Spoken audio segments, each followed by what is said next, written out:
All right, what's up, guys? We're gonna talk a little What basketball. is going on, John? What is going on? We should be on our way home from San Francisco from Game 7 with that crappy night flight that we had booked.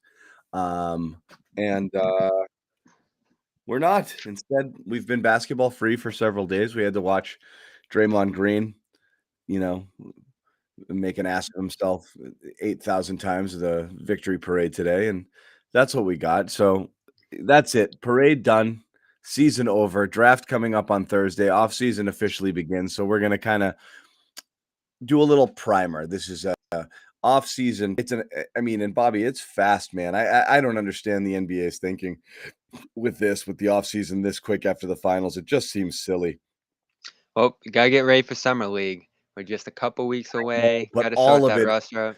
that's not the point. Make summer league later. Make it in August. Like, give them some we breathing did room here. enjoy we did enjoy the August one last year. Yeah. No, it's fine. But beyond that, just, I mean, just from a marketing standpoint, give yourself time to build some content, and some anticipation. People are still debating whether Jason Tatum is a superstar, you know, and kind of just on finals, detox here, and you're already into the draft. Thankfully for the Celtics, I mean, I not thankfully, but there's not much to think about here. They only have one pick. So we're going to break down a little bit of just kind of the offseason and everything that is expected. And yeah, we'll throw out some names and we'll have some arguments and we'll have some laughs, I'm sure. But quick breakdown, pick number 53. They're a taxpayer for next year, so you're looking at mid-level money. Mid-level exception, the taxpayer mid-level exception, $7 million, and you've Yep. got a couple of healthy TPEs. The biggest which is 17 million, and that's your best shot at acquiring a talented player to kind of supplement what you have. And then there's always the blow it up, crowd, or do something bold or bold strokes sort of crowd. And so you got to make a lot of these decisions really quickly. The TPE expires soon-ish. July Yeah, it's a 18th. month, July 18th. So you've got a little bit of, not much time there. You got to kind of really figure out what you're going to do here, and you got to figure it out fast. And that's always the downside of making it this deep, is your off season is really short. So we'll start with you, Bobby. First, just final thoughts on, on just the finals now that you've had a few days. Um, um, just to kind of, collect your thoughts, just your thoughts on the season, how it ended, and just anything that was left over that we haven't fully discussed. Yeah, I'm coming at it toward more of an optimistic standpoint. I think you achieved a lot this year. You built a foundation.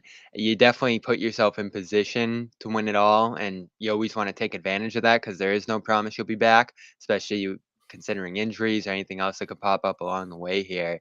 So I get why people are coming at it with a heavy dose of disappointment, but I don't understand the rage or frustration thrown at this season. I just think you accomplished so much, especially with your starters and building a rotation that effectively had the best starting lineup in the NBA when they were healthy, when they were rolling. Progress across pretty much the top three lines of the roster here.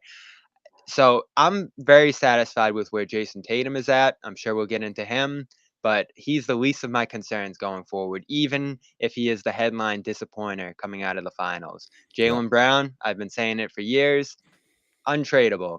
I'm not messing with him at all. He's your window, unfortunately, given a 2-year contract that he's on right now. But I think you have to play it out. There's really not a better second option that you could imagine right now, even given his limitations. This summer is going to be about Marcus Smart. And I think that's the conversation I'm willing to have if we're going to talk about something big happening with this roster. I've been willing to have the conversation with him in the past. Fortunately, the team didn't make that move in the midpoint of last season because I think he raised his game to another level that allowed them to make the run that they did there. But I don't think he got enough scrutiny for the finals. And we're back in this place with him where we're asking, is he the solution at point guard? Could you upgrade on him? And does he fit ideally, not only on the court, but off the court next to the stars there? Is there a friction when things aren't going right between the stars on this team and him, his leadership position, and the ones that the Jays are trying to develop there? I'm willing to have the conversation. I just think it's a really difficult thing to upgrade. And you almost say, again, to go back to our conversation last summer, be careful what you wish for. Because both of us, John, would have said, Kyle Lowry, boom, done. Lonzo Ball, done. And you look at those two situations in Chicago and Miami and how they finished out there, and you wouldn't have been in a good spot with either of those players if it went the same way that it did in those locations. Marcus, by contrast, I think you couldn't have imagined a better season overall, right until the very end.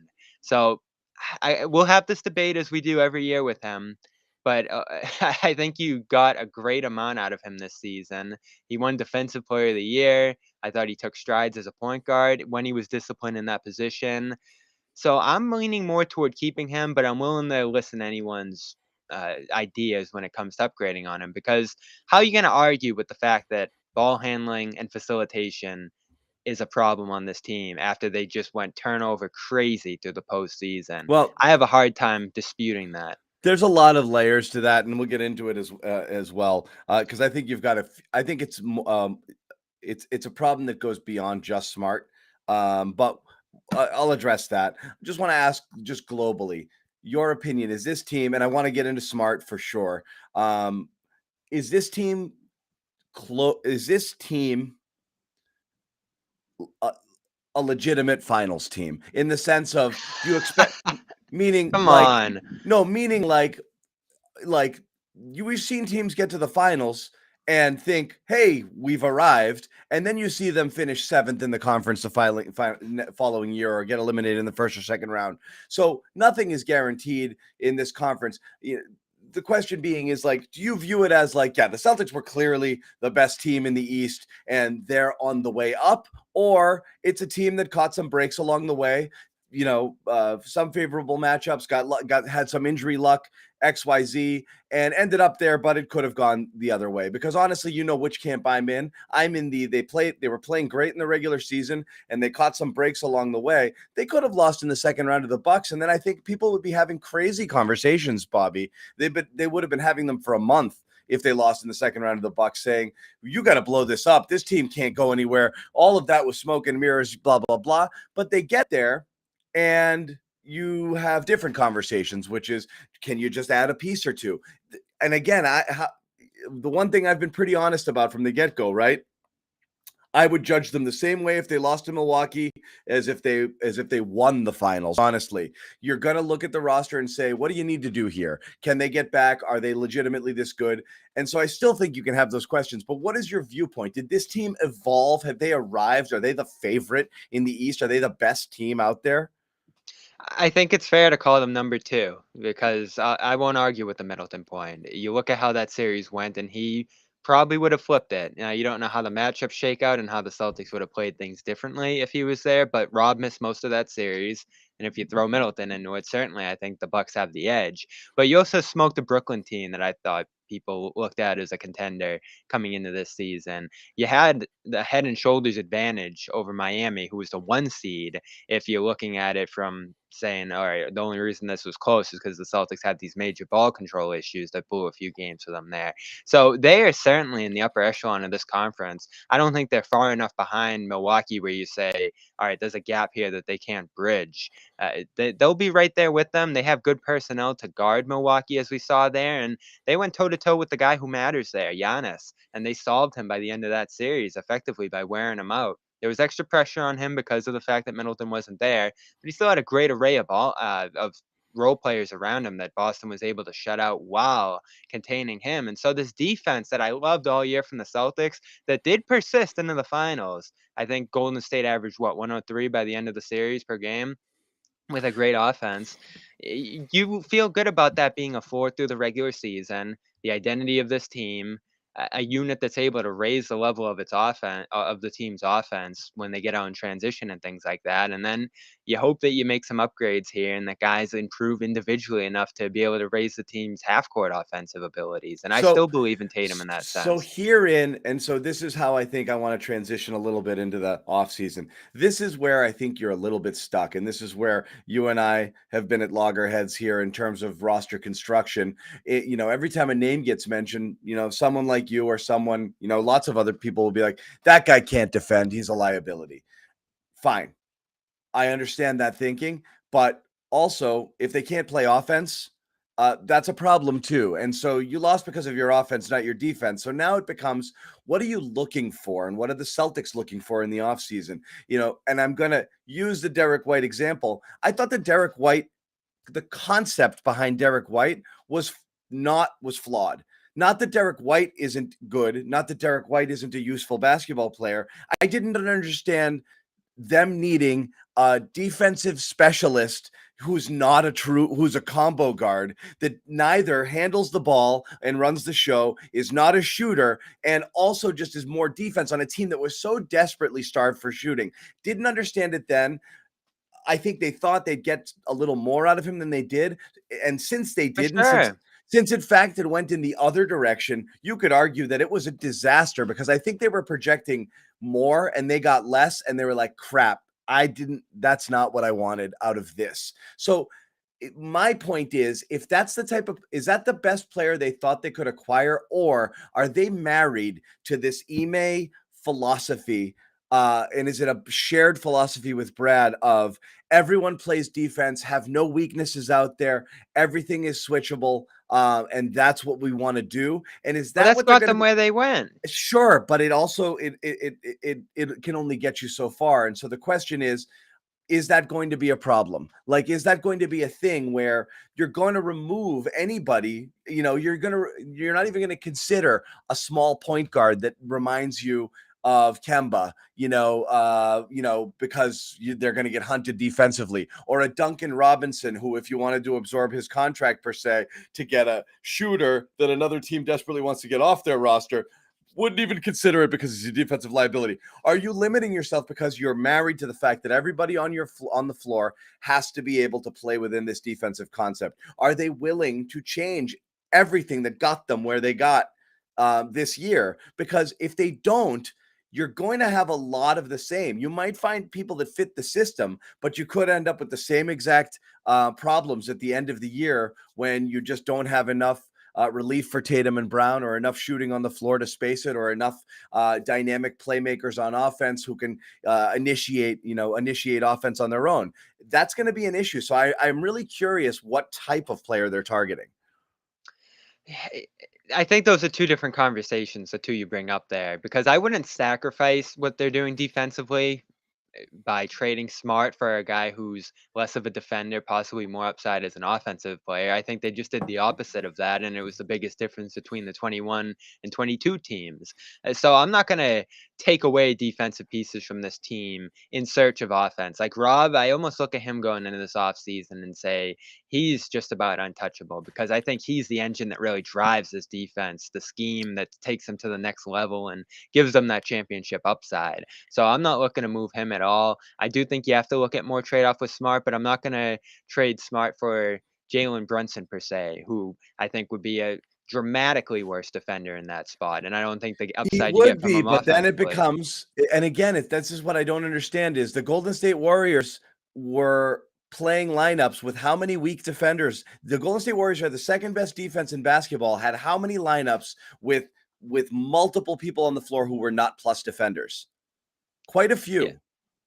Yeah, but they have a system that's kind of on a string I anchored by understand, but that's the this point, amazing is help you defender in Green. you should be able to do that as well. And if you've got, someone like Rob back there to help clean up some of your messes, that's kind of the point. The Celtics defense should be able to hide some defensive liabilities there. You're playing lineups with Curry and Poole out there and not worried about getting killed. Clay, I know, who was once an all-world defender, is certainly not the same thing that he was before.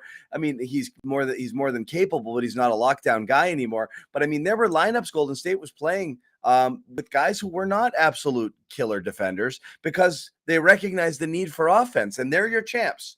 And they're not only your champs, they're your champs with the second-rated defense in the NBA, which would have undoubtedly been the first-rated defense in the NBA if Draymond Green didn't miss half the season. So why can't this work for the Celtics? Why does everybody have to be a plus defender? It Because doesn't make sense to me. I think they're gonna have a shorter rotation than Golden State does. They can't No have a way shorter around it. rotation because you can't play Tatum and Brown 40 minutes a game or But high they 30s. can't get into the upper echelon of the tax like Golden State did.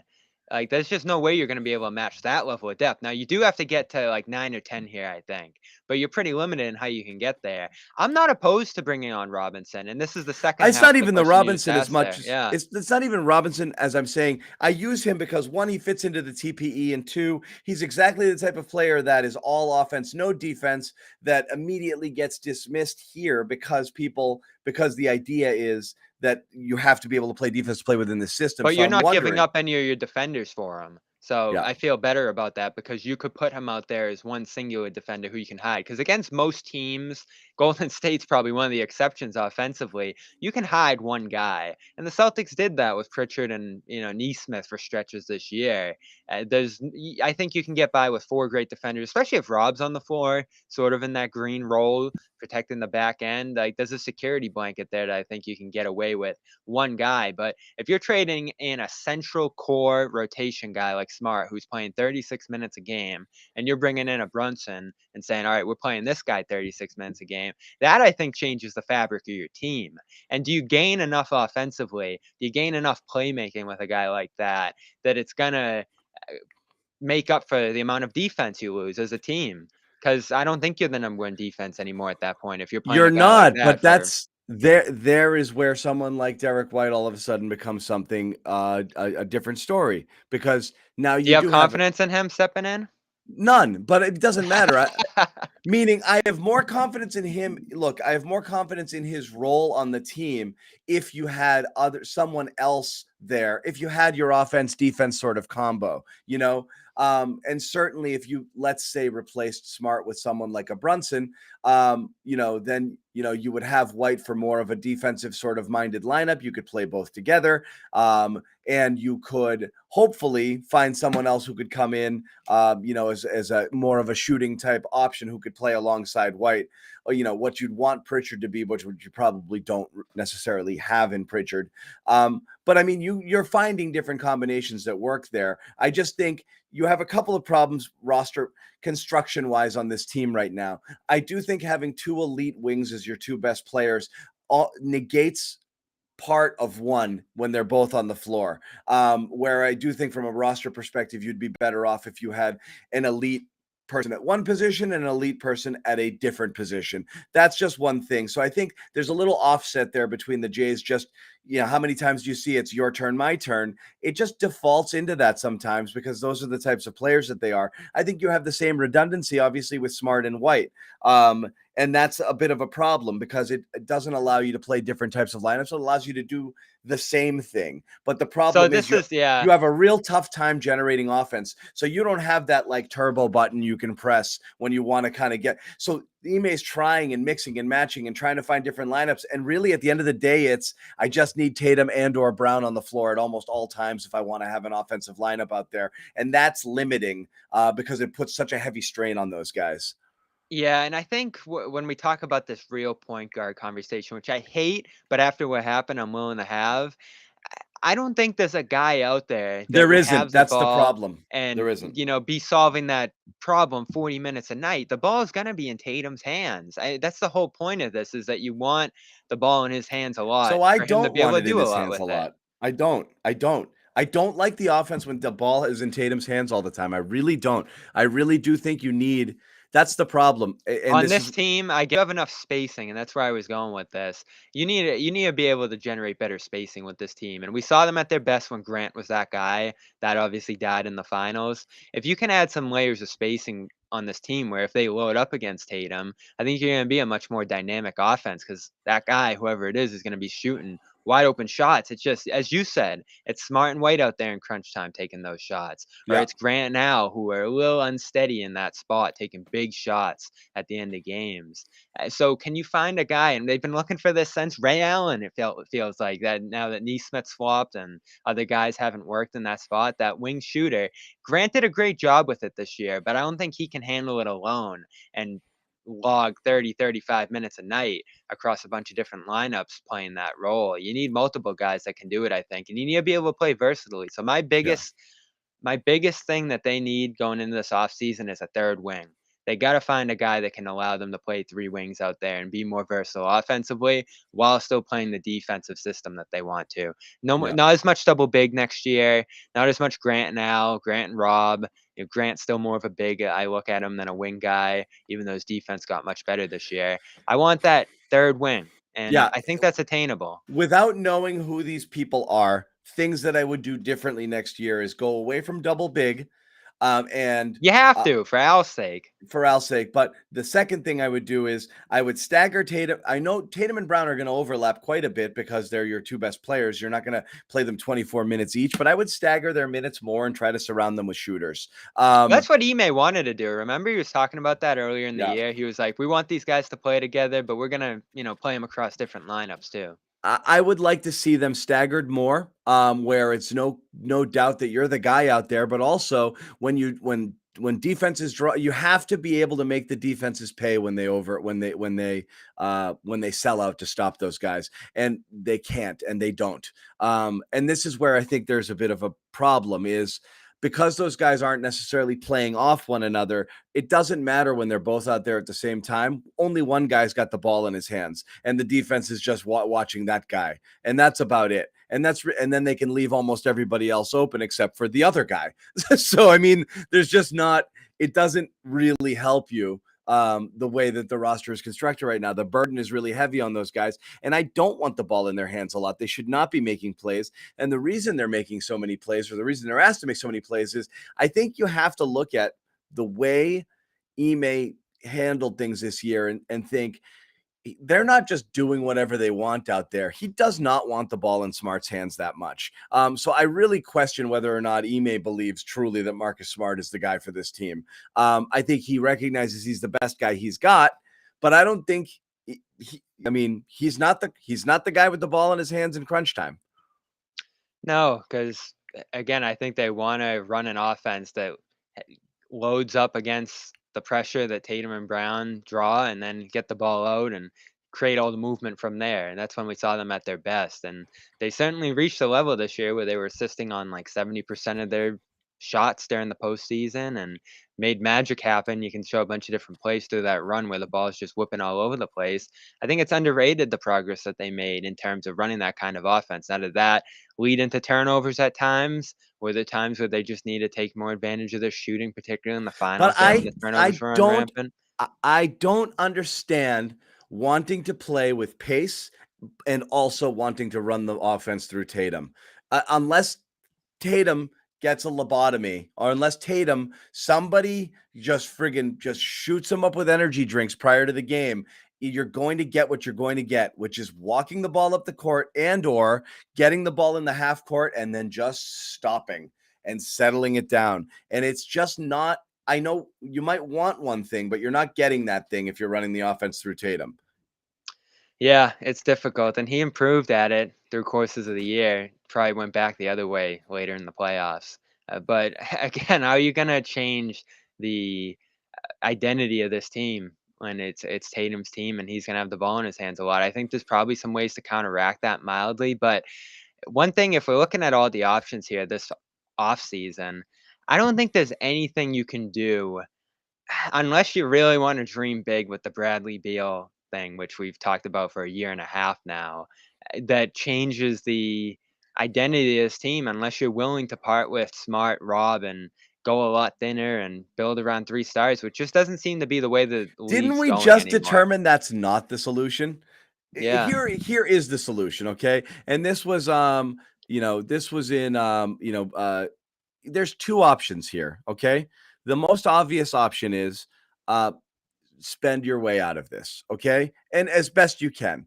Don't be And they have a afraid of good the chance to do that. don't be afraid of the tax. If they weren't afraid of the tax this year, and you and I talked about it, and had figured out a way to maybe not have dumped Wancho earlier, to maybe have been able to hold on to Richardson and still acquire White, having moved different money around there, not been afraid to go into the tax, as they clearly were. The fact that everybody hit their bonuses when they went to the finals and the Celtics still avoided the tax makes it perfectly clear that Wick made it clear to Brad, no tax, period, this year, Unless we win the title.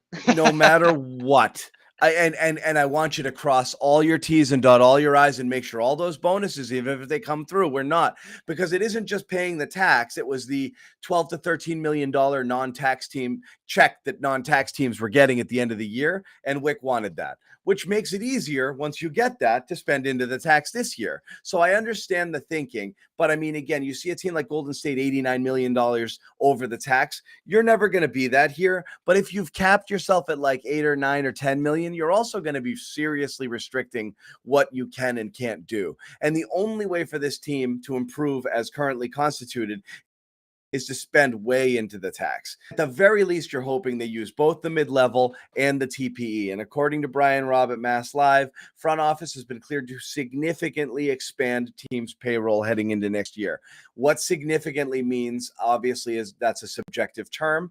But if this is true, this at least opens up what is most likely the best avenue for this team to improve, which is keep the core, spend as much as you can within your means to build around what you have, and that's by using the TPE and using the taxpayer mid-level, and acquire a couple of players that way, and that's what you're going to get, and that will allow you hopefully to get guys who can come in and be your 6th and 7th guys, or 7th and 8th guys, and fill whatever needs that you think are your most important needs there. That's without making a trade. I think that's the most plausible, right? Yeah, and I don't think there's guys out there that are going to necessarily solve major issues on this team. But the important thing is you're building a championship contender years into the future here, is to maintain a salary slot. So that TP expires on July 18th. You want to keep as much of that on your books as you Yes, can so it doesn't go away. And if because you got to that plus pay, Smart or that plus White can get you to a max player with other assets theoretically, and so you need those. You want those. You and want that on your cap. this is why Robinson's a really good option here, because he fills almost all of that slot at 16.9 million. He's signed for multiple seasons here, and it doesn't seem like the Heat want him. So you could effectively acquire him as a For dump if the nothing, Heat are trying to do for something for a else. second rounder or something, or Yeah. a conditional first or something. A few So you years may down the not love road. Robinson. He might not be even a factor on this team, but But it he doesn't keeps that matter. salary slot filled. Yeah. Right. It doesn't matter because it's not our money. You know what I mean? It's like Yep. that's the point, is fans don't care about the tax unless it's hindering your ability to build a team. Really, it's just money, and it's rich guys' money. So nobody gives a crap about that. You want them to spend it. So yes, you absolutely want to hold that. That was kind of my thought about signing Fournier. Just hold the money, just be expensive, re-sign him even if you don't need him, but just have that salary, to hang on to. That Well, was that's the downside of if you ended up with Fournier and it becomes bad money, you're like, there's nothing you can do with this. And that's kind of where you are with Tice now, right? And I know you don't It love might the be where Tice you are with White situation. if something doesn't change too. And I don't know if he's Yeah. somebody you can trade. So yes, it all could be bad money, and you could be saddled with it. And the reality is, it is But what you it have is. no choice because that deadline's looming, and it's like, But what are it's you going to that do or with this? but it's that Yeah. or nothing. That's the point. You'd rather, to you and me, or to the fan, it's two players you don't love, but it doesn't hinder your flexibility to do anything, because you either have that money or you don't have that money. So Yeah. in reality, It's is exactly what the Warriors did to get even if they're Wiggins. bad contracts, you can offload them in a couple of years as expirings, and they still have value. So there's no downside to using that full TPE outside of Wick's wallet. Yeah, and you are kind of in a tricky spot tax-wise right now, because as it stands, you're 8 million over the tax line.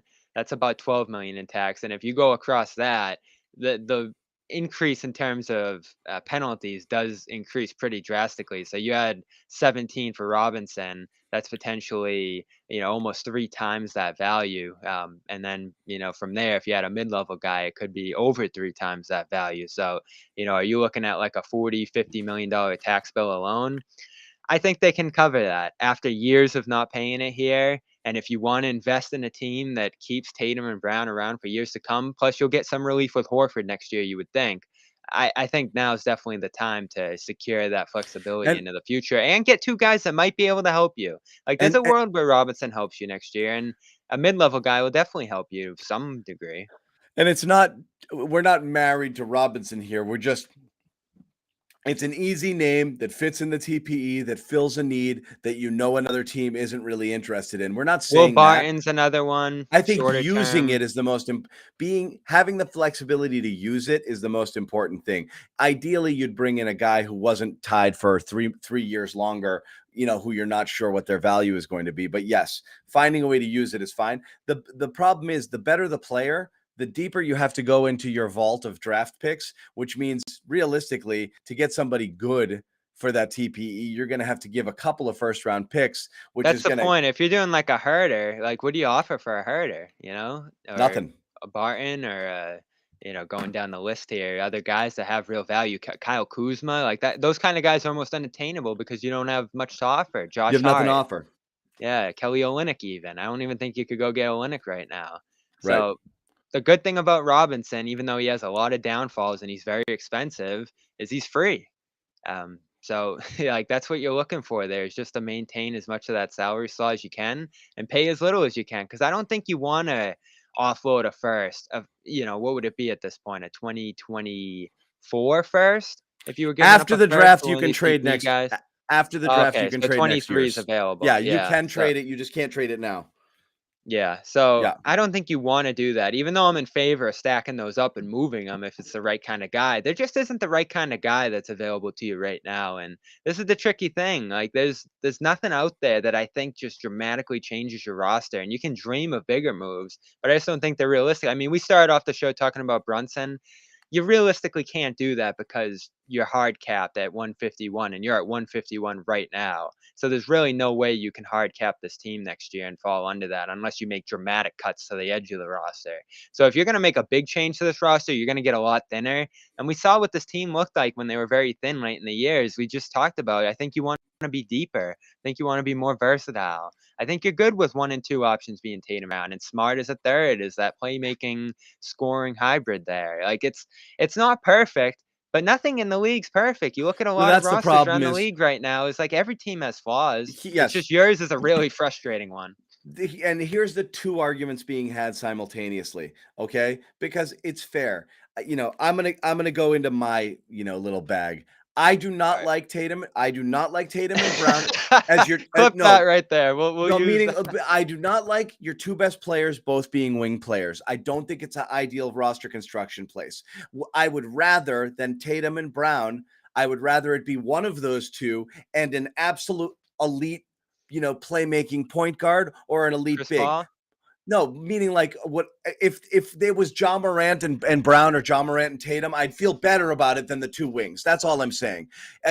A player of their caliber in their class at a different position, I would like that better. But can you acquire something like that? It'd be very difficult. So that's a hard thing to do. I would like a point guard. Absent of that, I would like a point guard who is more of a playmaker, an initiator, and a creator than Marcus Smart is. And I don't know that you can get that. So those are the two conversations is I wish Marcus Smart was somebody different or somebody who could do more offensively and more creative and more dynamic. And I wish the two best players weren't both wing players. I would like it if they were staggered, but you'd have to make massive blow up moves in order to move this around with no guarantee that you would necessarily get better. So it'd be some really bold strokes. Unless you have intel behind the scenes that you're worried Brown's not going to resign in a couple of years because he wants to be the alpha behind Tatum, then you have to start having those conversations. But thing that bothers me the most is anytime you suggest trading one guy, well, who's it going to be for? Or what do you mean? You don't like him? No, it's not that you don't like him. I'm saying all things being equal, if you could move this around, that would be something that I think would be worth doing. I would rather move those guys around, have them at different positions, have a different type of point guard who could initiate the offense. I think the team sorely, desperately needs that. And uh, absent of moving Tatum or Brown, you're not going to get the guy who you think is an upgrade over Smart. So you can't ask for it unless you're willing to pay that price. So those are the two conversations. People want things, but you can't have them unless you do something really drastic. If you could wave a magic wand and move all the pieces around and reset building around one of those guys, yeah, maybe you would think about doing it, but it's a lot of moving parts. It'd be very difficult. You'd have to find a willing team. It would have to work out. And even then, you're not sure it would necessarily work out. Great. But again, that's kind of where we're at with this. I'm not saying do crazy things. I'm saying you could run it back with this core, make a couple of improvements, and that's the best you're going to get. And at the end of the season, realize, crap, I still don't think that's good enough. And then recognize that you probably do need to do something drastic, and or not, or maybe it puts you over the hump. And you might have time and flexibility to do it later. It doesn't have to be now necessarily. And that's the good part about adding salary and maintaining your future assets there, whether it's that first next year and all the first in years after that. That's the good thing about That's using why I it talked first about when my they did. Brown for DeJounte Murray, Brown for Halliburton, not just straight up, but I talked about those players ascending with other pieces coming in, trading to a city that's not going to be able to acquire a star, and adding more to your team. I think that would have benefited them to have done something like that. And it's not an anti-Jaylen thing. And in fact, to be perfectly honest, if you had to pick Jaylen or Jason going forward, I actually lean more Jaylen, despite the fact, if anyone's watched the show all year, the amount of heat we've given him. The beginning of the year, I really thought Jaylen might overtake Tatum as the alpha on this team, and I still think it's possible that he does. But I don't think he will, as long as the team still thinks Tatum is the number one guy, because they're putting the ball in his hands all the time, and it's very clear that they think that he's the man. But And they just I would have absolutely considered doing something along those lines. Yeah, and we can do what ifs about a lot of different routes they could have gone, even with Smart. But in the end, they rolled with it and they made the finals. And you can say if this happened, this happens. They don't, but they did. And I think that shows that this plan that they're on right now has at least a certain level of a floor that you can build on if you make the right moves from here.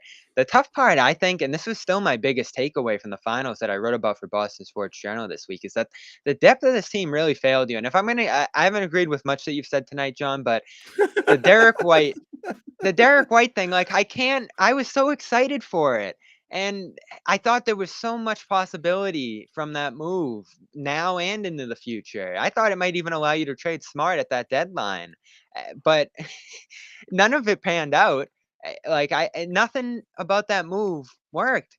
Like, you got some mild benefits of it from his presence and his approach, but nothing distinctly about him, I thought, made this team significantly better. And I'm not sure what it's going to look like for him in coming years here on this roster. Like, what kind of things is he going to do? What kind of ability does he give this team? Is he going to improve all that much?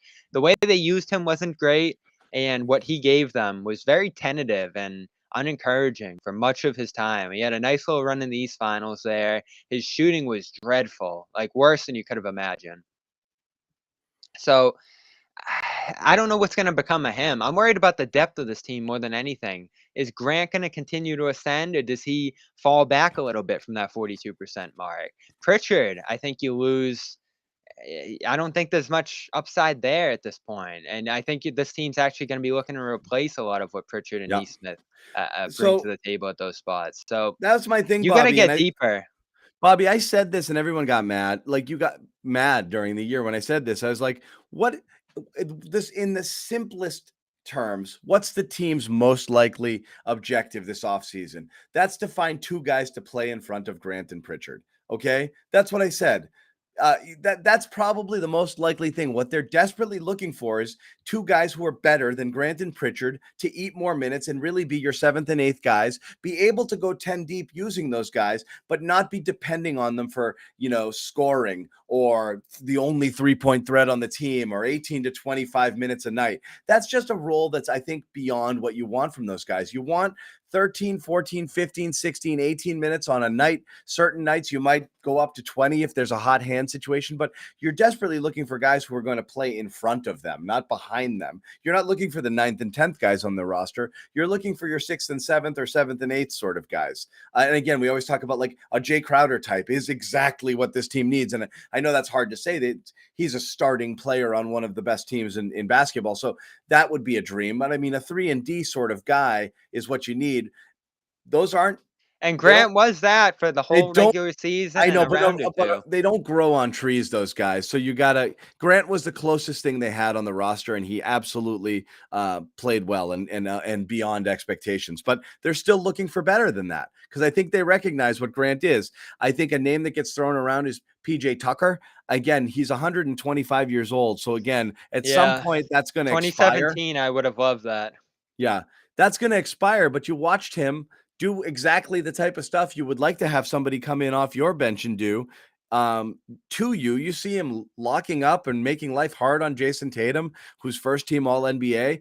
Shit, even 90% of that would be valuable on the Celtics next season. So sure, yeah, that's a mid-level sort of guy, who might want to sign with a ready-made contending team. Why not? Like I would roll the dice on that. I think that's about as good as you could possibly expect out of that mid-level. Or you're getting a specialist, somebody who does one thing and one thing only, and Well, that might be a shooter or something, and who can't play a lick of defense. Well, yeah, you got to think of the chemistry here too, and it's not like I have a full read on how Tucker would fit on this team, but they did go down that path of bringing this badass guy who's going to take no crap and teach these guys how to win. His name was Tristan Thompson, and that didn't go too well. So I'm looking for more skill. I'm looking for more on-court production that can help the team here, rather than anything intangible or another guy looking to lead with his own brand here. I think the leadership on this team, even though if you don't feel great about it, is hopefully going to improve here. The maturity internally is going to grow. And I So don't think you need to bring in anyone outside who's going to try to shake up the room. So there is a lot of that's the thing, is there's a lot of wishful thinking, which is projecting things that you can't possibly project, which is continued improvement for Tatum and Brown to a point where they not just that they level up again, and I don't know if that's necessarily going to happen. I do think maturity, naturally, you're going to, do that, but you're talking about guys who are a year or two, short of their prime, but really years 5, 6, 7, that's kind of where you're going to, that's the player you are. And I think you're going to pick up some savvy and you're going to pick up some other stuff, but I don't think you're leveling up really beyond that point. So I think looking so far ahead and thinking they're just going to get better and better and better, I think you're nearing the top of the summit here. I think you're nearing it. And so people have to be realistic with that. Will they get better? Most likely. Is it assured?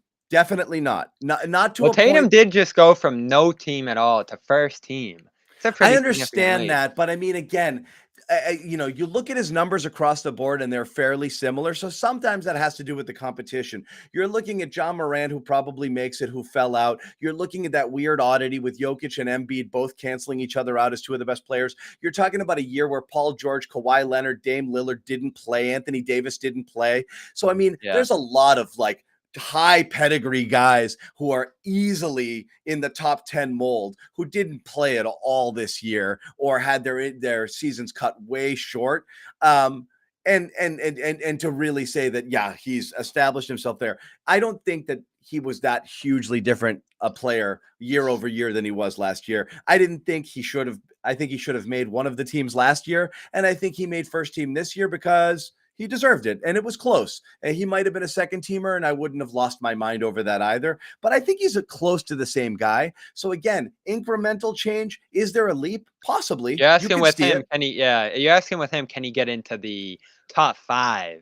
Can he level Conversation that up? we Yeah. that we were talking about when he was at his best this year. And I think right now he's not quite there, and he's gonna have to take that leap to get into that He's got to group. level And up, or he's Paul George, who's a phenomenal player. Like, he's in that stratosphere. He's in that level, which is awesome.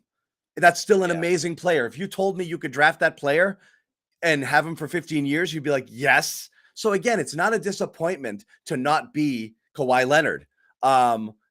It's If you have not. the help, you can win a championship with It's that. not. It's not an insult to Jason Tatum to say he's Paul George and not Kawhi Leonard. That's a great friggin' player. Yeah. Is he your alpha and the guy that you necessarily build around? I don't know. You need a really good team around that person that has a lot of different pieces and components. It's harder. But again, Luckily right now, and again, I think we still gloss over this. This team's defense I is believe Brown has more unbelievable. levels up than Tatum. That's my opinion. When we talk about the Well, that's two, great because he's older. I do believe Brown actually has a little bit more room for growth. And I don't know why I think that, and it just might be my opinion, but we've seen him go. He's covered. He's gone. Tatum's been really good from the get-go. You could argue just offensively, he's been close to the same guy for 3 years. But didn't he improve more than Brown this year? So Brown took a step back because his handle got sloppy as hell, and I don't know what happened because I felt he had cleaned it up the year before. So Yeah. Brown without that, Brown was really hurt. But we saw Brown level up twice last year and once the year before, and look at times like he was one of the better players in the league.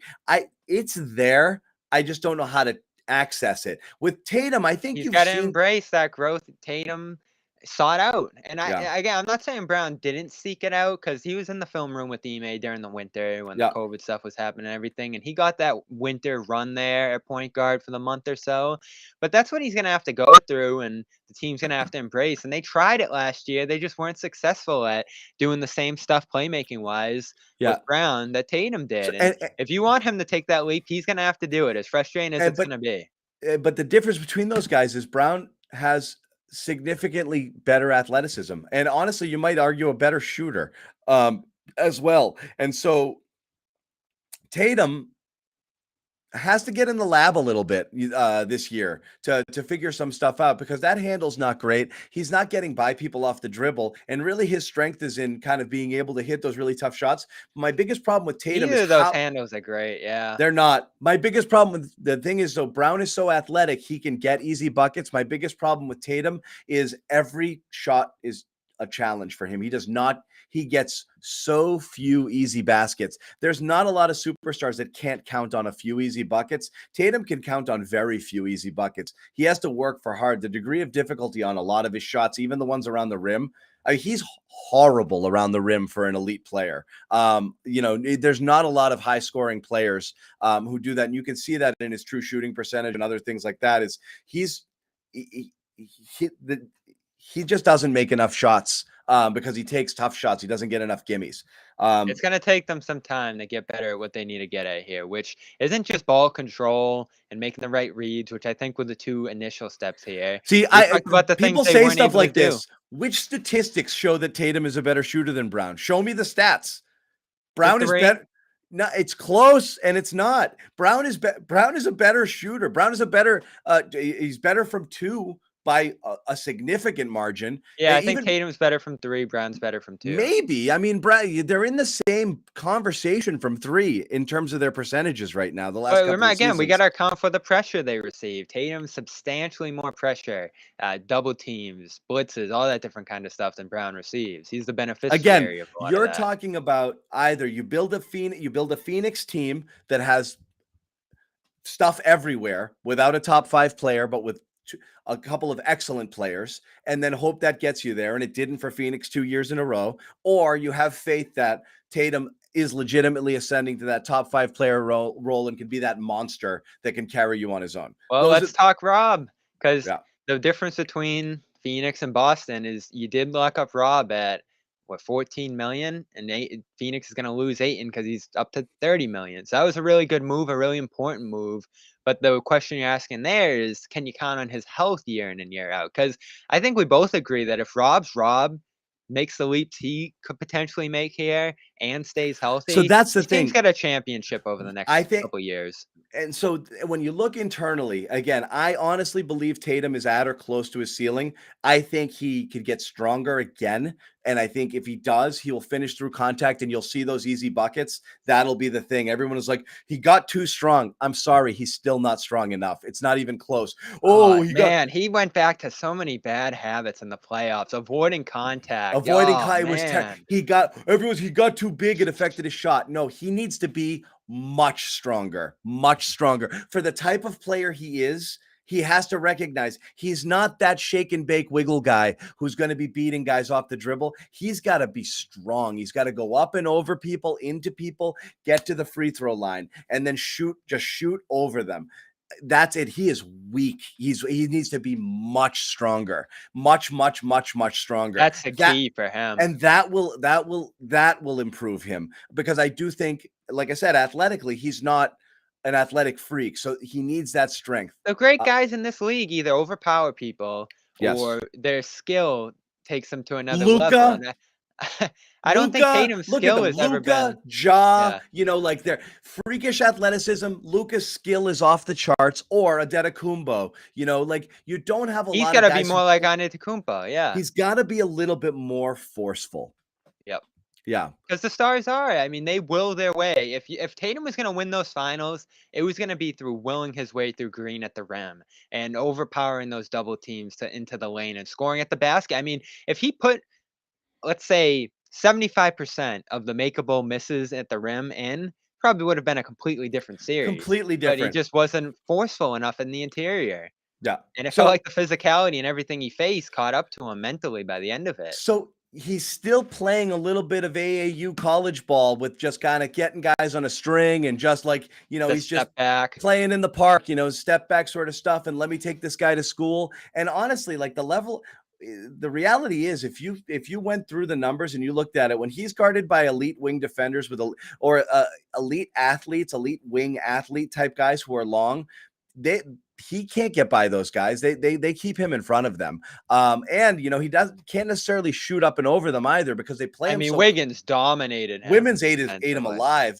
And Yeah. because Tatum couldn't shoot over him either, because Wiggins was playing him so close, he could get up and contest those step backs because he was right in his face. So reality is you can't be an elite player and a one-on-one type player and get locked up, by really good guys, or when teams throw, doubles at you. You have to be good enough to fight through that stuff. So Tatum can get there, but he has to keep evolving. I think Brown, like I said, as I've always thought he's a frustrating player to watch, but just the physical tools are there. And when he gets on those rolls, you just want to harness that, bottle I it, know, but we know what prevents it. It's the fact that he can't control the ball and and he's got to get there. man that position. So Yeah. they're both dealing with flaws that I think accentuate each other's struggles, whether it's Tatum's difficulty getting the ball out of Yeah. crowds and such, or Brown's ability to not play point and let Tatum get off the ball. Like they both need to improve in those weakness areas for each other to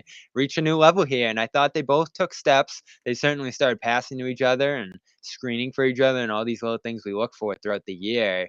But right now, Tatum, as you say, the forcefulness has to improve. His ability to be active off the ball definitely needs to improve. But he's got to be able to trust the guys around him to play make. And that's So, where we get back to Smart. Do they and trust him in that role? And the big men that I think they need to utilize much more, making reads, and then just I think empowering teammates throughout the flow of games, making teammates better. That's probably like the third step for them to achieve. And, yeah. they did a good job at spots with Grant, but that was more of Grant hitting everything he took from three this year. So So those are all going to be important areas for both of them.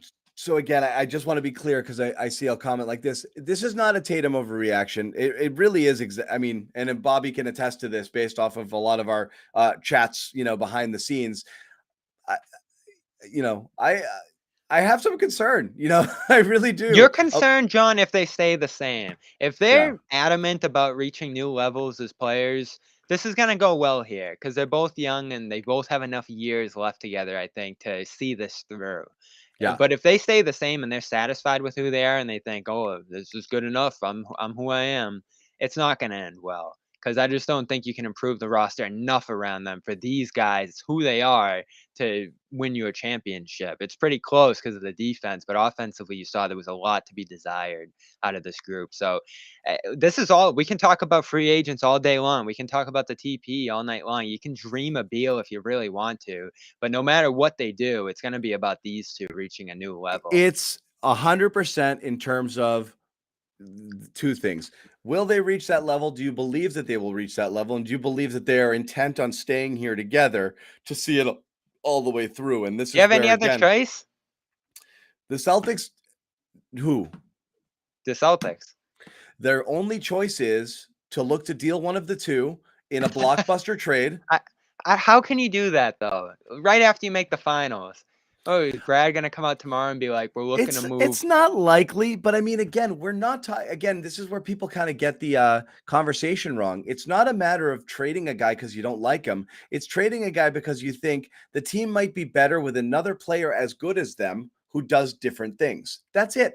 It's not that complicated. It's You'd have not. to have some incredible foresight. I mean, you'd Yeah. have to go back in time effectively and say, "All right, we're gonna get Murray, and he's gonna become what he became, and we're gonna get who like Ja when he first got drafted." And even that would have probably been a reach utilizing Brown back I then to mean, get someone like we're that. we're saying you'd need tremendous foresight, and Indiana just did it.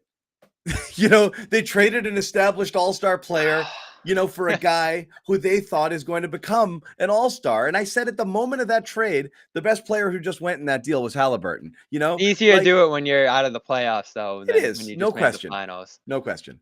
Yeah, Yeah. so and Sabonis again, not as good of a player as Brown, Again, so it was this easy is to if give you him up. want to be bold. You have to decide, do you want the two of them together? And are you content building the roster around them? And the answer is more likely than not, that's the direction they're going to go. In which case, you have your very boring options of adding TPE and mid-level exception, run it back, and hope the improvement comes from within, which is very reasonable take and most likely what's going to happen. Or you start to get a little bit crafty and you start having the next conversation, which is the Marcus conversation, or the Marcus and Rob conversation, or do you roll those guys up into a third star sort of thing? That's the next level. The craziest one is splitting these two guys up, which when you say that, people lose their minds. That's the least likely thing to happen. But when you say it's this guy's this is off the table and that guy's Here's what I think you untouchable, should I do. don't believe anyone's untouchable. But realistically, they're keeping these guys and they're trying to build around them. I think what you do is you make these edge of the roster improvements we talk about, the draft this weekend, the MLE and TP moves. You carry it in the next year and see where it brings you.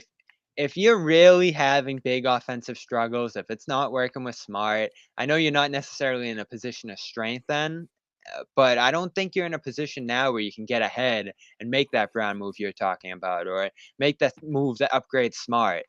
You can dream about a lot of different guys, and the grass might look greener at that spot right now. But again, like Brogdon, I wouldn't trade Smart for Brogdon right now. You can't do the Brunson thing. You can't do most free agents now from a sign and trade perspective. You can really only do a TP that's not going to cost you any of those things, or an MLE, which you can't get those high level free agents, but you might be able to get an extra wing here that makes you just a little bit more versatile. So this is all going to have to happen internally here. There's no quick fix. If something drastic has to change, I think you have the ability to do it later. That Beal thing's going to be there. I don't think Beal's moving this summer anyway. It's hard for me to imagine him passing up to 250 million there and making a big move right now. There's really no Yeah. upside to it. So sign that. He's tradable at the deadline or whenever that deadline passes or next summer, and then you can maybe reassess it then. Because look, I mean, Vegas thinks you're the favorites to get him. I think there's a lot of reasons you could potentially get him. It's just about if it makes sense for you, if it makes sense for him, and there's the pieces in place to do it at that time. Right now, I say no. You ride this defense, you ride this internal improvement.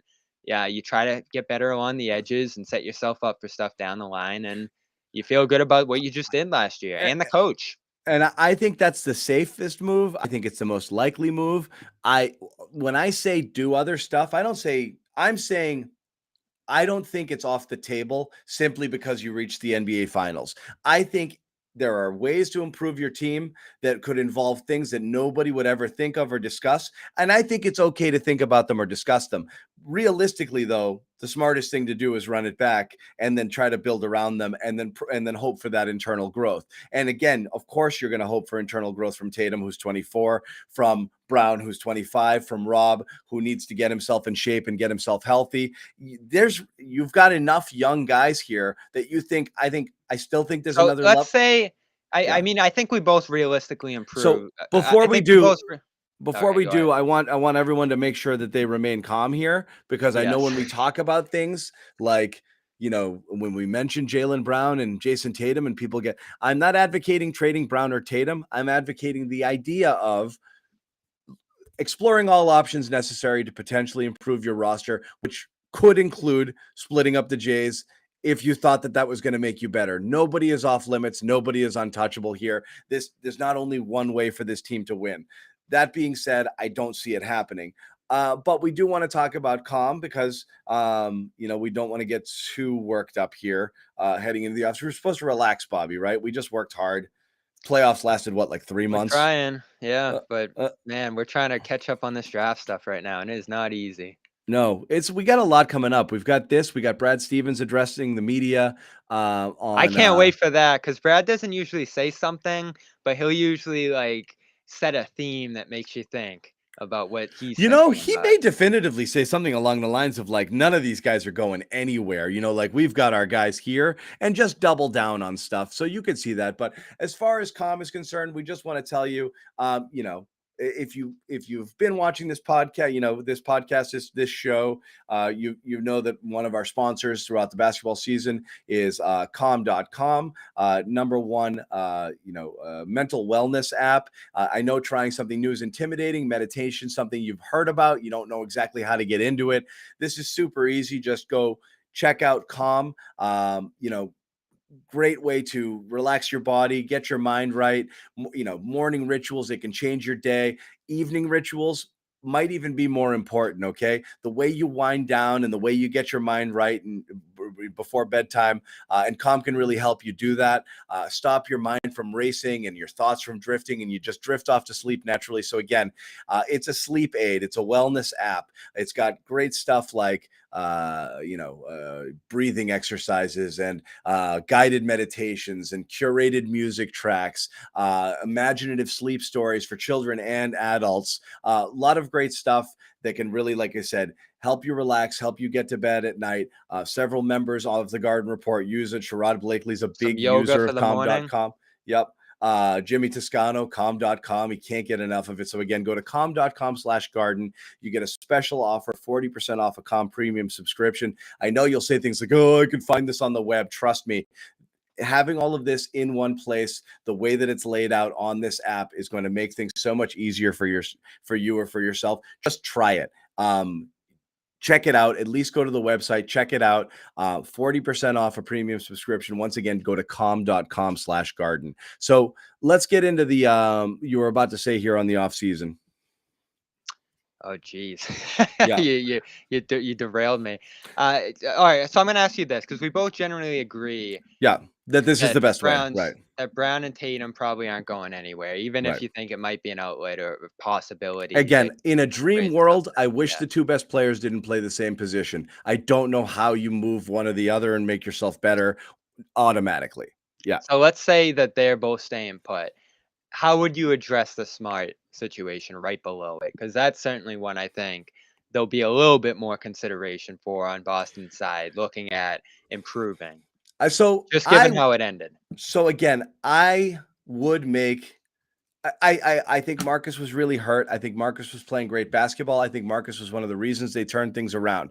I still think they need more than that from that position offensively in order to make life better on the Jays. I think the Derek White thing, when they brought him in, one of the things both Ime and Brad said is he's going to make life easier on the Jays. That did not happen. He was not the facilitator they hoped that he was going to be. And worse, when he was on the court, defenses sagged so far off of him because his shot was so bad, it actually put more pressure on the Jays. It cluttered up their space. It was a disaster. So White did not help in the way that they thought he would help. And the point was they were trying to get Smart some help there, and it didn't work. So you run it back and you hope that you get the best version of Marcus throughout and recognize that's the best you're going to get. Not You're only keeping him. look, I never say trade for this. I'm not a get rid of that guy. I'm not. Like, it's stupid. Yeah. And I'm not in the same way, I'm not this guy's an untradeable guy, because that's also stupid. I would trade anybody, and I would also Listen, if keep it's anybody if what was being offered in return is garbage. So it's everyone says, go get that playmaking point guard. Who? It's not easy. It's not out there. You have to find somebody that would want what you have anyway. I'll give It's you a name. Saturansky. Bring Oh him in. God. A couple years overdue. Nobody wants He's a this free guy. agent. Look, like with everything, realistically, I tweeted this earlier too. I caught some heat, but the three biggest needs of the offseason, sadly, Bobby, are number one, a wing player to take a little bit of I stress off the agree. Jays. I got a name there. So, Otto Porter Jr. oh, fine. Sure. Perfect. It's someone in that vein, 100%. So a wing player like that, absolutely. Number one need. Number 2 and 3 needs are sadly finding guys who can do what you thought Derek White and Daniel Tice were going to do when you traded for them. And that sucks. Especially Tice. And that's a tough one because you can't And I'm get rid putting of them Tice both right in now. that bucket because you thought White was going to do certain things for you and he didn't. He did some things for you. He's not a horrible basketball player. He didn't do the things he was expected to do here at Oh, all. I'm saying Saturansky's going to Spain. Crap. Yeah. He did not do the things you expected him to do at all. And then the Tice thing is it was very clear that Ime found him to be flat out unplayable. So he was supposed to be your big relief there. You don't think he could be rejuvenated in the regular season? Maybe.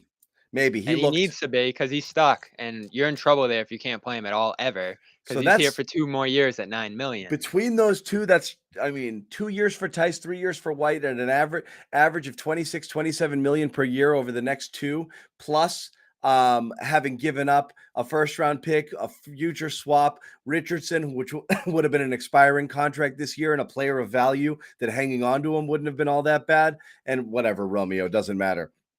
But you gave up assets, and you've got 27 million tied up to guys that right now you're not really sure what their roles are, and you're going out there looking for guys to do kind of what you wanted them to do. You should not be looking for a backup point guard right now if you acquired Derek White. You shouldn't, but you are. And that sucks. And you might not be able to because of the fact that you have him, because you don't have the so that's Pullman a problem. Level, if you want to go after Tyus Jones. And I see I'm seeing so many names flying up and down the chat. You got to be realistic here and say, all right, free agency, the max you can offer a guy is $6 million. And that's probably not going to be able to get a TJ Warren or a Tyus Jones or some of these high-end guys you can think about here. So you got to keep your expectations low, I think.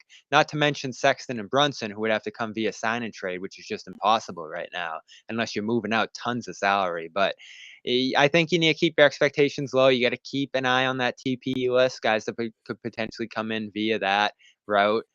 So that's all you can really do here. And again, when you're looking at internal, that does include White and Tice, John. Like, they're going to have to raise their games next year.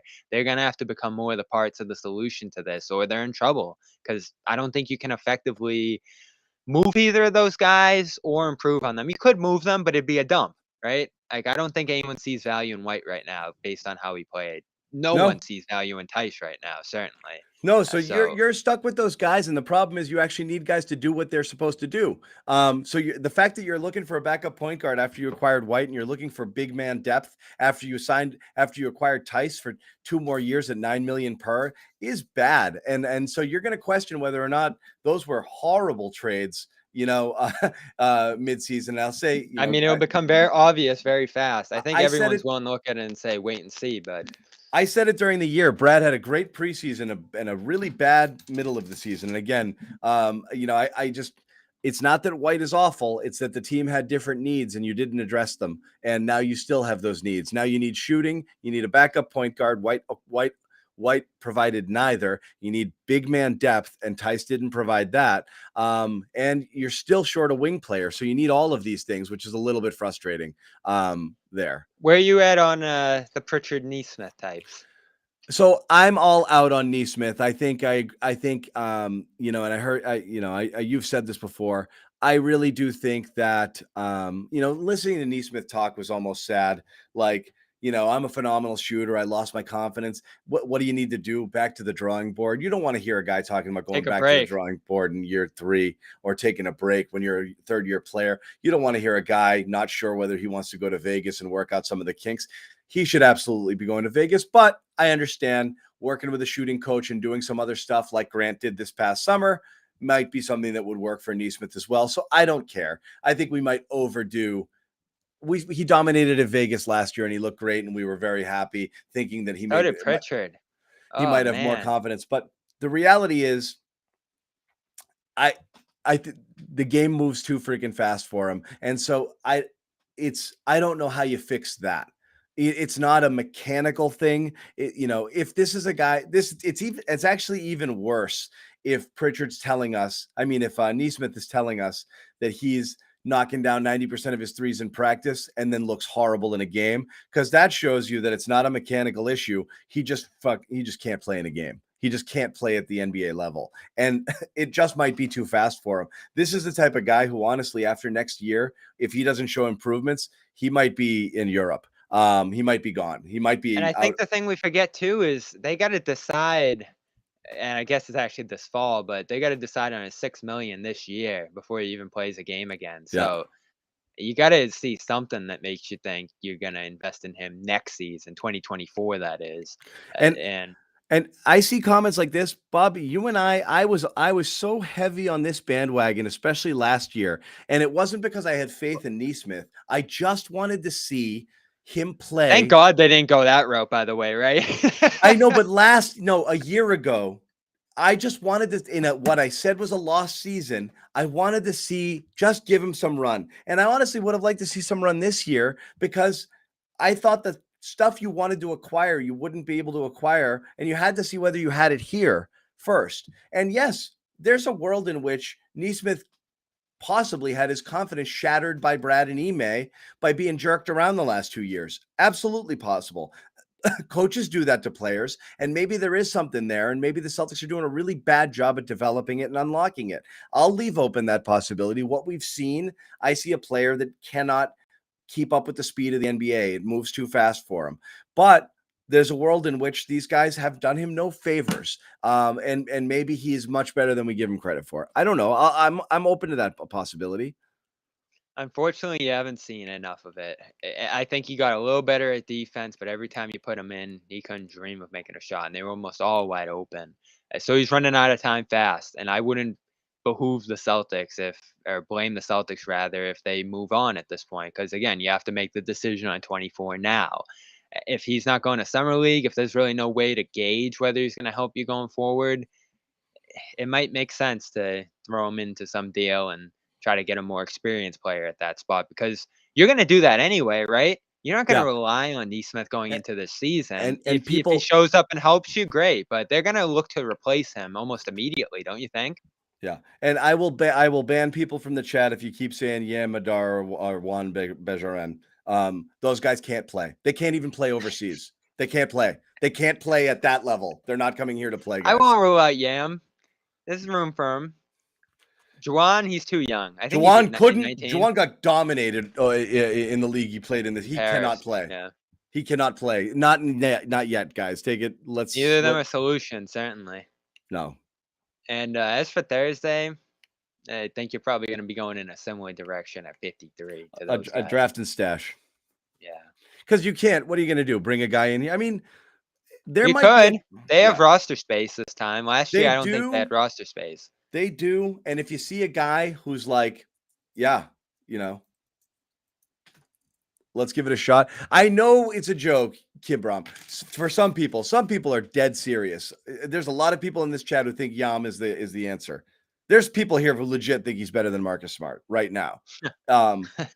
Wishful thinking. It's great. It's always nice to think that, like, what if that guy comes over and he's awesome? They're not awesome. Sorry, guys. I don't think it's ever happened. Has a guy like that ever come over and made massive waves after being stashed? Not that I know of. Anyway, so yeah, we have that on Thursday. I know you mentioned, we didn't get deep. you asked the Marcus question. I'll answer it outright. I don't know what goes on behind the scenes, Bobby. Like, what's your vibe? You're spent time with the team, obviously, a lot in the second half of the season.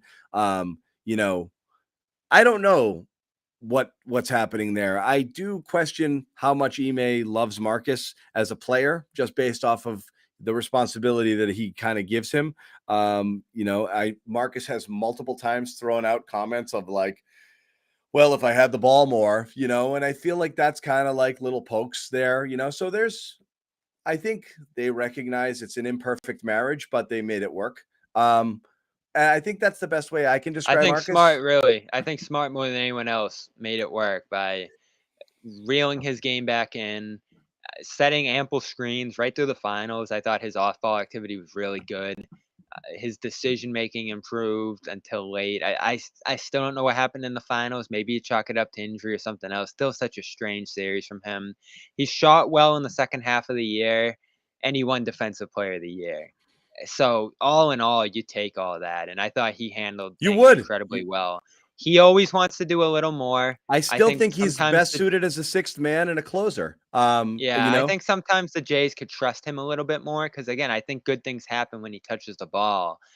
But I think when they get in really stressful situations like the finals, he does try to do a little too much. And everybody's got their flaws. I think that's his. But the good is much better than the bad at this point in his career. So I think people have this thing in their head where this point guard who's this maestro passer comes in and solves everything and he's on the ball all the time and it's like Rondo in '08, and that just isn't the way the league is anymore. It's not the way this team's going to play no No, matter who it is. And whoever it is, like let's say it's Ricky Rubio, that player has so many flaws in their own right that it's so going to be a many. problem keeping That's them on not the what you floor. want at all. It's not. That's the problem is, yeah, there isn't that guy out there, that wizard. What I will say is where people get, again, I think get the Smart assessment slightly wrong is they look at him and they're like, oh, he'll make a pass. And they're like, oh, people told me he's not a point guard. There's more, as you said, there's more to the point guard position in the modern NBA than that. It's when we talk, everyone thinks playmaking means only passing. Playmaking means, can you make plays all over the floor with the type of offensive player that you are? And that means get by people off the dribble, get to the basket, get your own things, create shots, pull up, do things where there's gravity around you that you draw defensive attention and create space for people because they have to worry about all the And even things though you he's can. not great at those things, he thinks the game that way. And so And he thinks sometimes it, his but mind he's takes not over. great at it. Right. He wants to be that guy. He's not that guy. And I think when he tries to be that guy is when he gets into, some of his worst tendencies. Of course, he's not. I mean, look, everybody in the NBA can shoot at some degree and can pass. So please don't take to Twitter every time Smart has an assist. And and I do love his passing. I think he's a great and say, look, passer. he's a real point guard. Yeah, he's an absolutely a better passer than most people on the team. But again, you're talking about guys when they have the ball in their hands, they create, and they do different things. I mean, your modern point guards are who? Ja, Luka, Trey, Dame. I mean, they're multiple score, they're multiple threat guys. It's not just, oh, they That's only why pass the Tatum has ball. the ball right now. I mean, you're essentially trying to make him one of those guys in a 6'9" frame with length and finishing ability and all the different things that pressure defense from that spot. You just need to improve at the reads and everything else that goes into that side of the game. So Right. even though I know you don't love him being on the ball all the time, I get where they're trying to go with that. I get the whole process that they're looking at here. It's just that Marcus sometimes fits awkwardly into it. There's probably a world where you could upgrade his position here, but let's not forget So a it's the big trickle reason down. a big reason they're where they're at is because they flipped offense into defense, Yes. solidified the full starting lineup's defense, and you have a And point guard that probably can hid defend five. some of the offensive issues because I do think we fell in love with like, oh, their offense is third rated or second rated over the last. The reality is, Marcus. Again, I don't know how much better. There's two problems. Because he's not a spacer. And I mean, fine, his shot improved over the second half of the year, but he's one of those guys that the other teams want to shoot the ball, and so his presence out there is always going to draw more attention to the Jays. And the fact that they don't trust him running the offense entirely on his own puts the ball in Jaylen and Jason's hands and makes them primary ball handlers, and then makes Marcus what?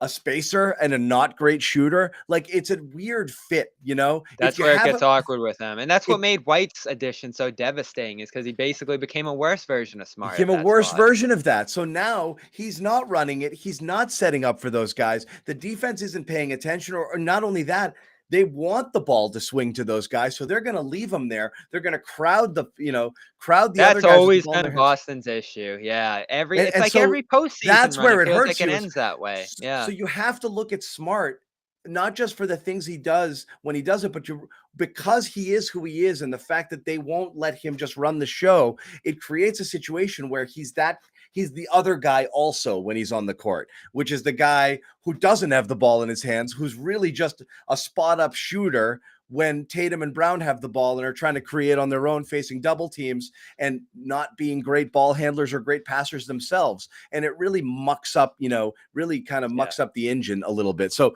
when you talk about moving on from Smart or having somebody who can do different things, it's not that Smart can't pass the basketball. So again, there's no reason to tweet every single assist and be like, look, it's more than that. It's it's a goofy fit.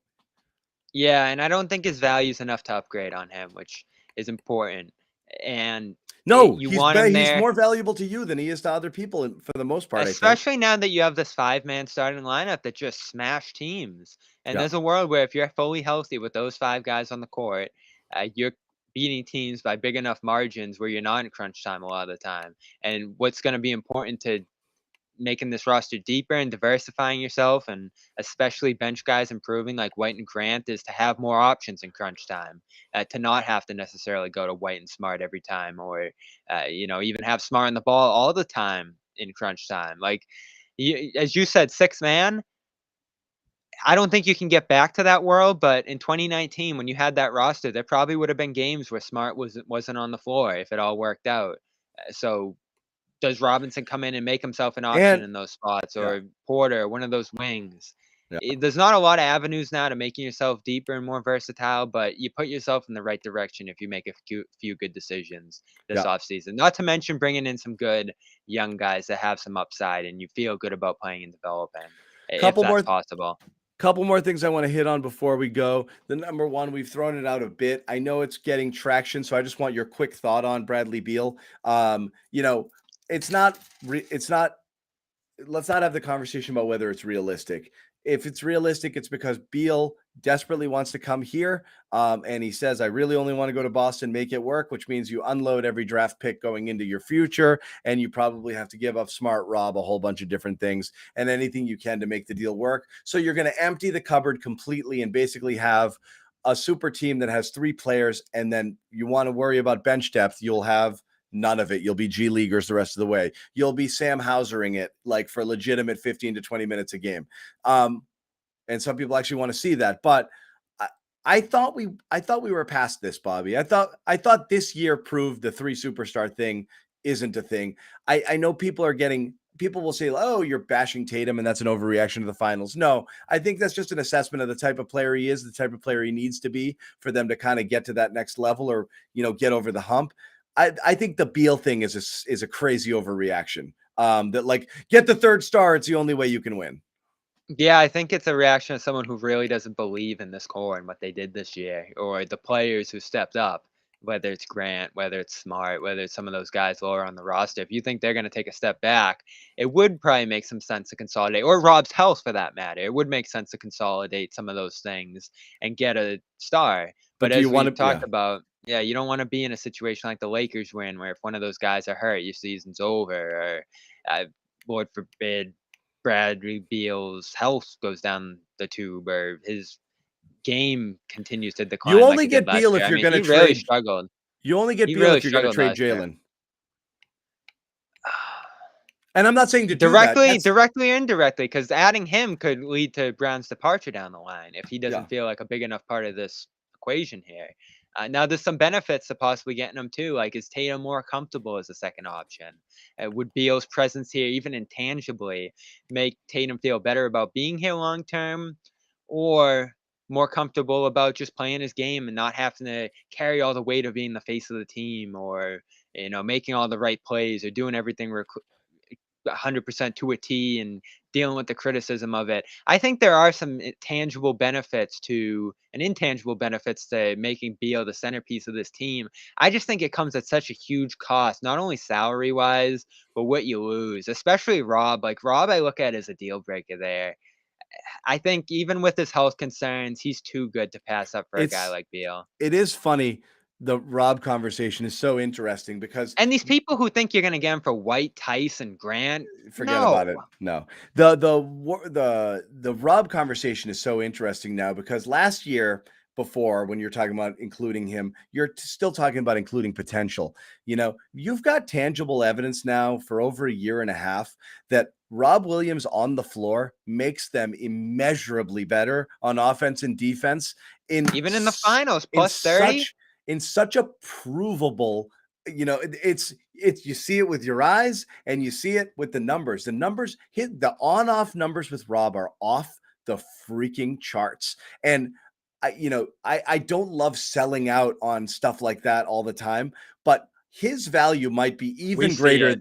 even greater than we're willing to acknowledge. And when you talk about leveling up, there is a world in which he stays the same kind of goofy, dopey guy that doesn't fully get it. Sometimes he has these lapses and he'll never really get his full potential. And maybe he never gets fully in shape. Maybe he's not Well, going how to be a about guy his who'll take performance in his the body finals? seriously, or maybe he's a guy who's just not going to get in the lab and get in the gym and work on a turnaround jump shot or a baseline jumper. But if he does any of those things, I don't even want to think about where he could go. At on one leg, out of shape, with almost no polish to his game, he was still a difference And he maker in never the bowed finals. out. Yeah, Yeah. he never bowed out, even going through what he went through. He kept pushing. He never missed a game after that game 3 in Miami. It felt like he really took Ime's challenge to heart this year.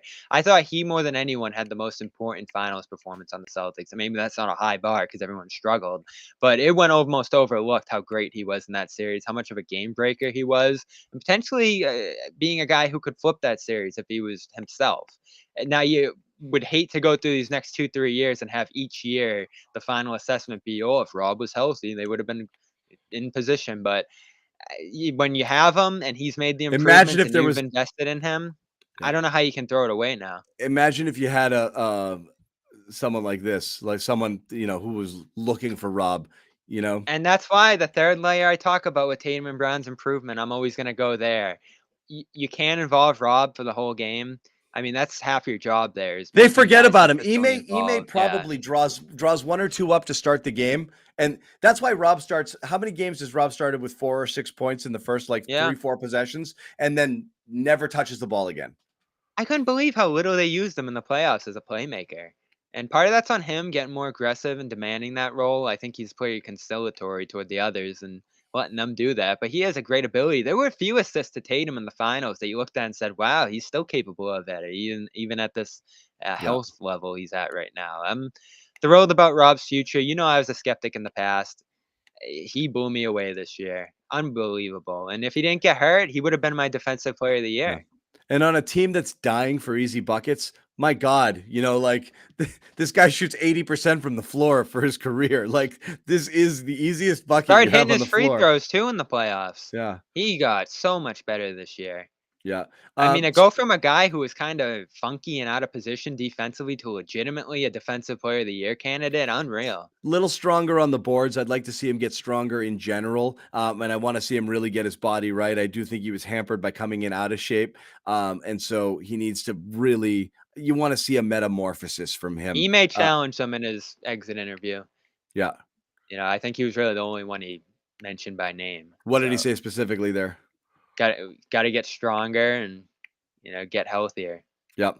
Yeah. Like I think It's a conditioning thing with Rob. He's just not, again, people are like, they took that comment at the beginning of the year when he's like, I got to bang against Greg Monroe and whatever.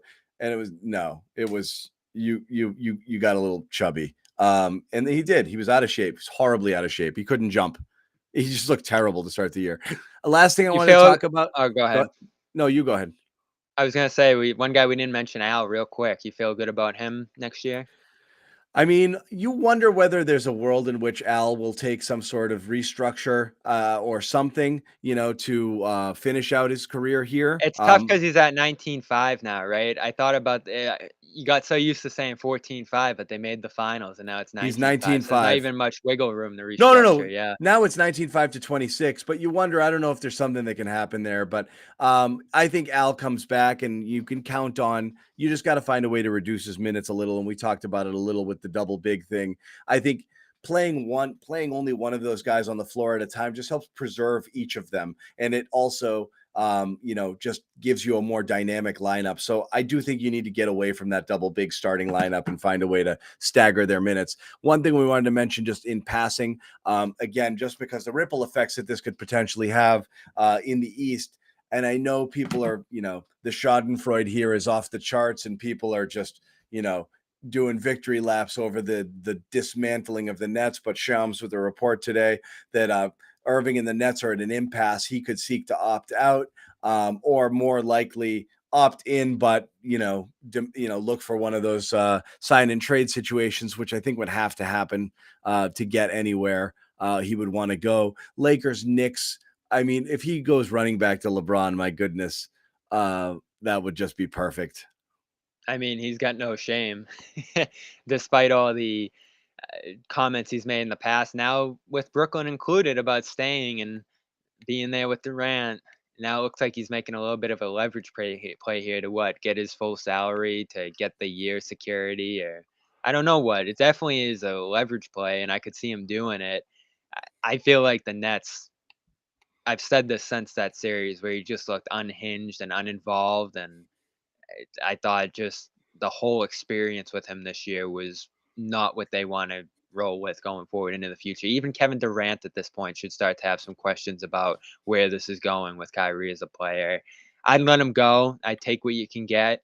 And if it leads to Durant's departure, oh well, it just didn't work. But you already lost Harden from it. You're going to double down and go through this experience again. No, Not to you may mention the have durability. I've said ever since the series, John, they got to let him go. What upside is there you to him may at this have to point? decide to process this thing. You may have to say, I'm going to trade Kyrie, but I want instead of, I want expiring salaries and I want a shit ton of draft picks. And then I'm going to look to trade Durant to the best, I'm going to look to get my Harden deal off of Durant and start over. You failed, It's tough to trade Durant, though. I don't know what you get for him that makes it worth it. They're in a tough spot. I mean, even with this Lakers deal, I was kicking around some stuff in the machine earlier. I think the What one are you that going to makes the put most. Westbrook and Durant together? I mean, what are we talking No, about you here? can't do that. So you're gonna have to reroute Russ somewhere. The one team that's been talked about throughout with Russ that didn't make sense on its own was the Pacers, just because of how much salary they're trying to move. But does Turner and Brogdon get you anywhere if you're the Nets? Like that might be the best version of a deal of a return that gets you somewhere today. Not including picks and such. And you might actually have to give picks to make that worth Indiana's while. I don't know where Russ goes. That's a problem in itself for the Lakers. And then on top of that, trying to get value for Kyrie. The Nets are probably screwed no matter what. Kyrie, No matter what they do here. Kyrie And that's for great news for the Celtics, certainly. Kyrie for White and what? What would you No, do? no, you're done with him. I guarantee you the price starts dropping enough on that, and there'll be some Celtics fans who are like, but it might work, huh? What if we could make it work? Again, John, I mean, the day they brought him back, I said, "Here we go." Like, if you thought this was just like a little 2-week thing and a mandate and like a thing in a vacuum, it wasn't. Like, his availability was a problem throughout the 3 years there. His temperament, massive issue I think I throughout. saw a stat. It was 103 games played and 122 missed or something along those lines. But, that was his Nets tenure. Yeah, it's all part of the same experience, even though they're 3 separate situations, whether it was the first year injury, the second year absences and hiatuses, whatever you want to call them, and the third year vaccine debacle. It was all one string of dysfunction there. And Yeah. they bring Nash back, and I think they're going to lose some useful role players. I never had love for that Brooklyn situation, and now certainly it looks like it's going off the rails. Yeah. Yeah. We'll see. We'll see. Anyway, wanted to get that The one in Knicks will there. be interesting, though. Wanted to get Still it in in your there before we backyard? wrapped it. Yep, that'll be interesting.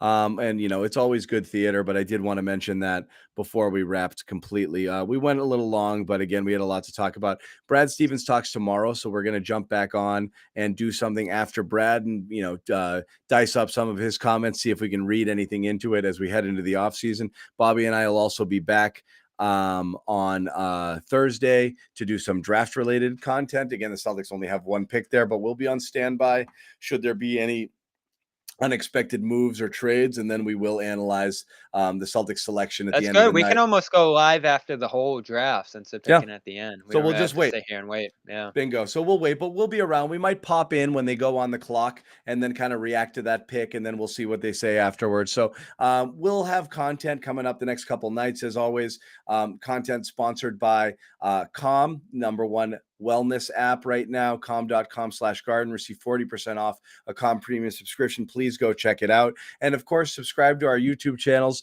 Still a ton of content, even though the finals are over, because the offseason bang is here. Vegas Summer League is next. So we have I no want to say breaks. this. I'm Yeah. going to put some names out there by draft day. I'm really scrambling now to put my knowledge together because I just wasn't paying the draft enough mind during that playoff run. But last year, if you look back on the names I threw out there last year, for a second rounder that wasn't in a great position, it was Kessler Edwards, Austin Reeves, Herb Jones, first team all rookie. They weren't in position to draft him, but it was a name I really liked.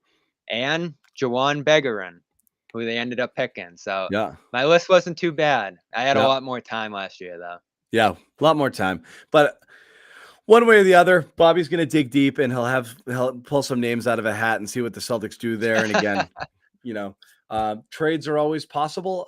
Seems unlikely the Celtics would trade into the first round, but naturally, if they did somehow make a move to acquire a first round pick, we will be there. We'll jump on the air immediately and talk about it, and talk about the trade, talk about who they pick, and break it all down for you. So again, make sure to check out all of our stuff. As we said, subscribe to the YouTube channels, follow us on Twitter, follow Celtics CLNS on Twitter. When you subscribe to YouTube, hit that little bell. You get the notifications when we go live, which is still quite often, as we said, tomorrow, and then again on Thursday. And then we'll be doing stuff again throughout the offseason, as we said, Vegas Summer League and a lot of other stuff. And my goodness, training camp just kind of rolls up on you fast, Bobby, and we're going to be back at this really soon. What, September? Yeah. October-ish? Yeah. Yeah. A little bit of time there. Yeah. Yeah. So we'll get there. We'll get there quick. And not a lot of time for these guys to make their offseason improvements. That's the thing. You're talking about all the things these guys need to do. They also Again, need a break. Everybody just breathe a little bit. I let everybody blow off their steam last week just because I know it sucked and it really went off the rails there in Game 6. So I get people are upset, but you're in a pretty good position now. Just look at the Nets. The Nets thought they were golden a year ago, and now it looks like their whole run's about to end here. You have a run here that could give you a few years to contend. You don't want to get complacent. Everybody internally has to improve here, but I think you're in a pretty good spot as a team. You need a little bit of help, not a ton. But this defense, this core, these two stars, this coach, I love it all. I think, again, my final thought is I think you're as good as the players you have on the team right now. And that could be very good. That could be about the same. I don't know. I don't know if the team is the team we saw in the second half, the first half, somewhere in the middle. I don't know. That's the thing. So yes, you want to see improvements, but the most improvements are going to make is within the players. So it really comes down to, can Tatum level up? Can Brown level up? Can Rob level up? Can Marcus keep it together? Does Al have another year? I still think there are questions, so I don't know. I'm open to anything, and we'll see what happens. But as we said, we're just getting started on the off season. As we said, live show tomorrow, and then live coverage of the draft on Thursday. We're going to wrap it up. Thanks a lot, guys.